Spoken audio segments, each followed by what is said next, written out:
Good morning, kids. It is Saturday, January 17th, 2026. It's 10:06 a.m.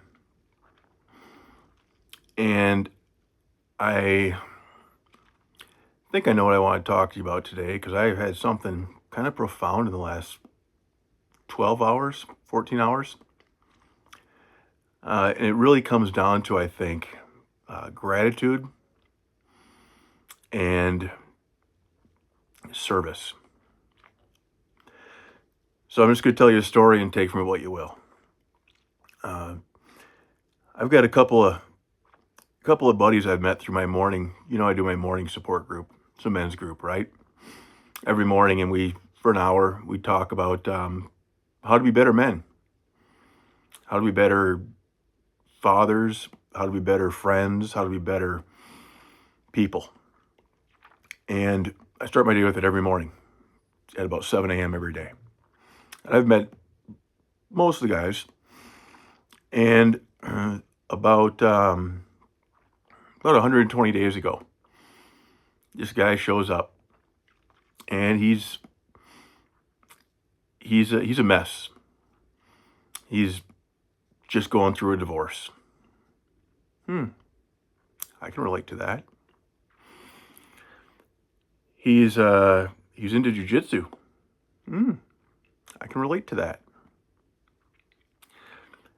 He was a gifted kid. I can relate to that. You can too, Cav. But his life's a mess. He's living in filth. He's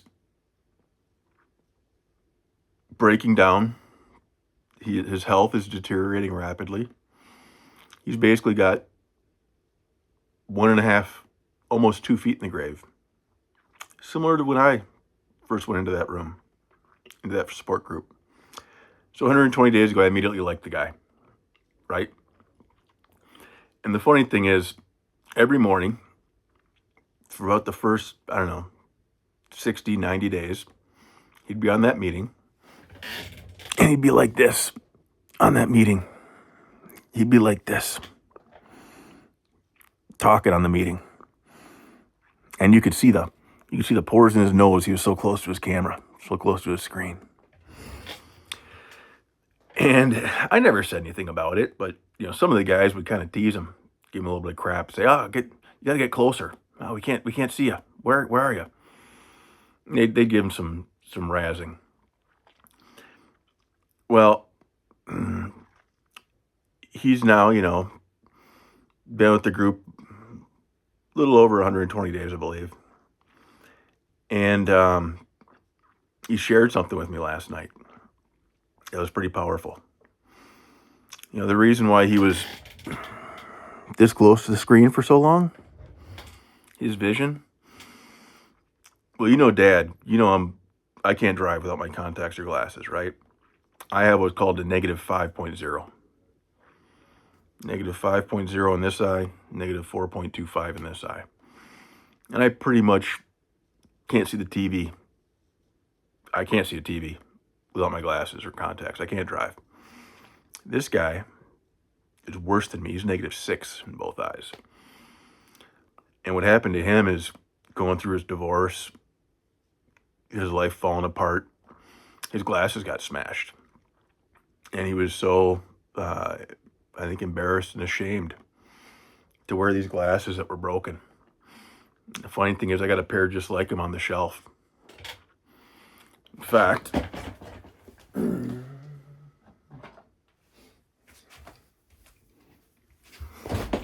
these are them.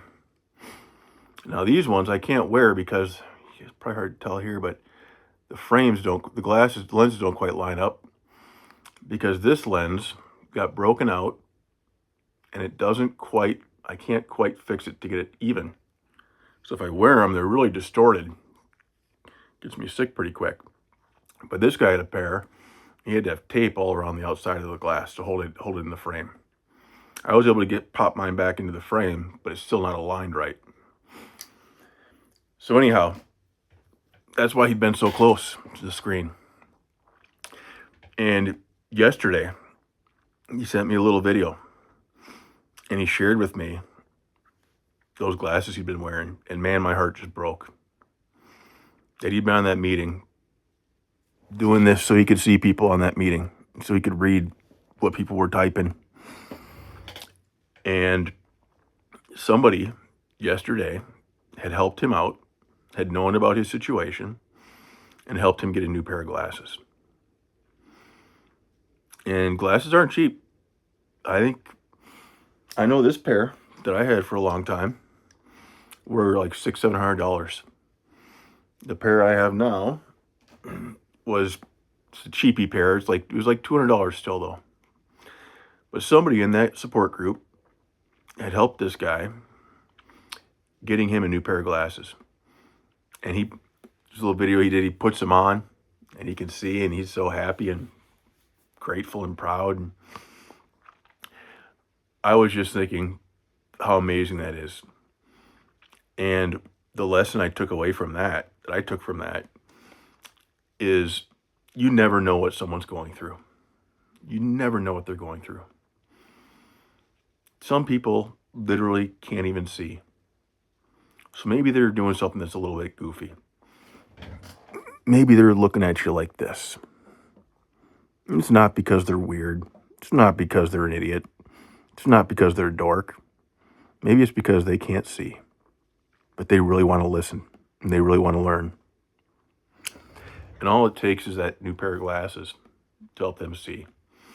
And that was such a powerful metaphor to me about what that support group does. It helps guys like me.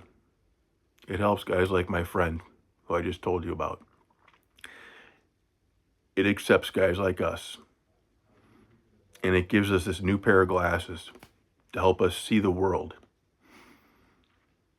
in a way where we can appreciate that helping others, being of service to others, is our primary purpose. We get this new pair of glasses through that support group that helps us see people, see ourselves in a way that we couldn't before because we were blind. The other piece I picked up on this morning, a little God shot, was helping people is great. But you know that guy who got his new glasses? Somebody spent probably $500-600 to get him those glasses. You know who that guy was? Nobody knows. Because the guy who got him those glasses did not want to be identified. He wanted to do it anonymously. There's a lot of power in doing kind acts and not getting caught. Do something kind for somebody and don't get caught. There's a lot of power in that, a lot of humility. And that's really where the magic happens. I've had people do that for me. You know that $1,000 that showed up right before Christmas? This friend of mine, I'll just call him Andrew. He had somebody give him a pair of glasses to help him see, literally and figuratively. And that guy did it anonymously, whoever did it for him. So this weekend, my mission, I'm going to find somebody that maybe needs a hug, that maybe needs an ear to listen, that maybe needs something that I can offer them and give to them. Something I can do for them maybe. But I'm going to do it without getting caught. Hopefully you guys are able to someday take something away from this story, this message this morning. And hopefully you guys will have a chance someday to appreciate the message and live it. Go out there, do something kind for somebody. Do it without getting caught. See how it makes you feel. I'm starting to really appreciate and learn that's the path to happiness in life. So, I love you kids so much. We'll talk soon.